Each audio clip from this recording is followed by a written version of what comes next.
for Economic Development is to partner with Regional Growth Partnership, and when opportunities for development happen, whether that's a new company coming or it's a new sector, our job is to work together, bring together that information, do good research, and then present that to our local jurisdictions for their decision. It is a local jurisdictional decision where these projects go. We do it in partnership. So essentially what we have done for the last 2 years is done a ton of research, tried to work together, tried to do studies to identify, and I want to answer all your questions because those are the things we've been studying, how you resolve those issues. But first and foremost, I would say both us and local government, the responsibility for all of these is how can you get development but still maintain quality of life. So our job is to make sure you do that.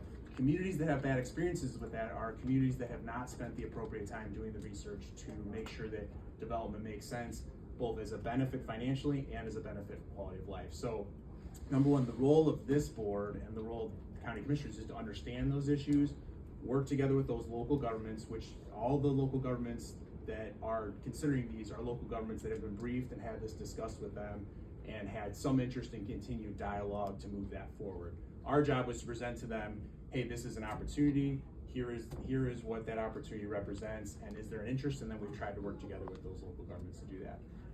To your questions about a few of the items, when it comes to water, the answer is, so I live exactly where you're talking about. Me and my family live right on the border of Spencer and Springfield Township. We go to Kitty Todd and Irwin Prairie almost every day. It's where we hike and walk, so I certainly do not want all those birds to be gone either. I live on well water on my property, right down the street. I live on Bancroft, so I live there. I certainly know where my water comes from, and I know where my sewage goes because I live on a septic system. So my water comes in, we consume it, and then I put it right out in my front yard, and it's a circular process. So I need that to be clean. I get my water tested every 2 years. I have a tremendous amount of concern for that. So I certainly relate that. To be clear, water is an issue that I think is been confused in this discussion. For these facilities, they will never take groundwater because that's not a reliable source. And we know that because in Richfield Township, there's parts of the township that literally go dry because the water table. I can tell you my pond behind my house is the lowest it's ever been in my entire life. I'm like Moses, I can walk on it right now, right? So water levels are extremely low.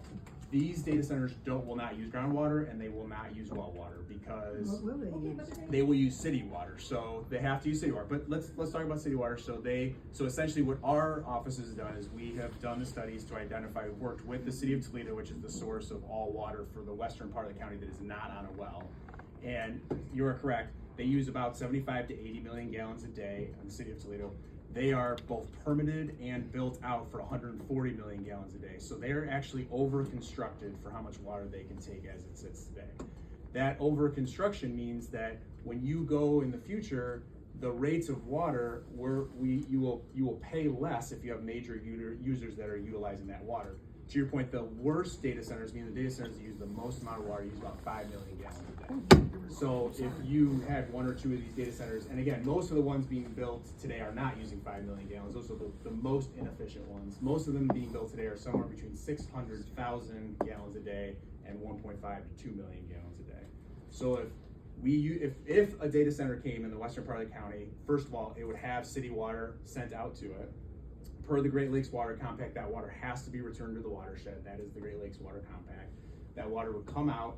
The cost borne to build those lines would have to be borne by the end user. If the end user didn't pay for that, no county or city or jurisdiction would do it because none of us would be able to bond it's about a $35 million project to bring those water lines out to somewhere like Richfield Township or Spencer Township.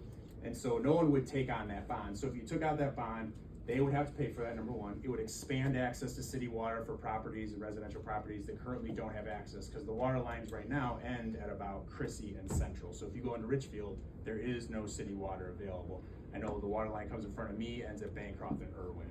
So that's where that goes.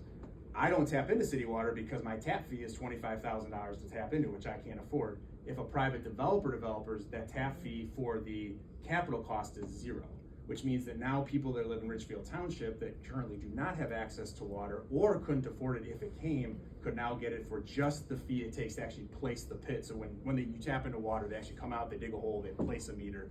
That's usually about $1,000 to $2,000 for that installation, as opposed to $20,000 to $25,000. So it would make water more affordable to access for people that currently don't have it. And I want to be clear, I'm not touting that you should or should not do it. I'm just giving you the facts on water and how they work. As it pertains to water usage, in talking with Toledo Public Utilities, they could have that excess capacity and they would be perfectly fine. It would be within their permitted authority and within their constructed authority. You could actually build about 8 of them and still be within their current capacities. As it pertains to withdrawals from Lake Erie, in 1998, at the peak of kind of the end of the industrial revolution that led to our growth, Northern Ohio took about 3 billion gallons a day of withdrawals out of Lake Erie for industry, coal-fired power plants, and the like. Today, that sits at about 800 to 900 million. So we're about 1/4 as many extractions of water out of our Great Lakes as we were in 1998. So we are taking far less water today, and even if these data centers came, we would be taking lower amounts. So that's kind of on the waterfront, some of the research we've tried to do when we've tried to answer those questions. As far as tax abatement, that's What last thing. about leaking water? What about the water? Because let's face it, things leak. So they put the glycol in the water, which is antifreeze. What happens when that leaks into the ground? I mean, are those things you guys have thought of? That's for sure. I mean, that Remediation takes of regulation and enforcement of regulations. Because you For can't sure. remediate Yeah. the ground. Once that's in the ground, you For cannot sure. reverse it back out. Once you build one of these things, you can't tear it down and refarm that land. Right, for sure. So we're gonna let a building sit for 20, 30 years, obsolete, doing absolutely nothing, because they go idle after about, I think the research was about 11.5 years, is the amount of time that those, and then they sit in idle. So now again, we gotta sit and stare at a big eyesore that's not even working? Yeah, I Come mean, on, like, you know, Yeah. at some point, we have Yeah. to say, what's too much? Yeah, I think this, and you're bringing up great questions, Cheryl. This is actually very important for me selfishly too. But I think it's more of a local issue. Yeah, it is. It's It is a weird. local Why, decision. We're not- why does Monclova Township say, well, our hands are tied, it's up to the county? well, I don't know why they this said is it, because why that's we're- not That's factually wrong. correct. That So is if we're local absolutely officials untrue. are telling you Enlighten that, us. that's not. We will.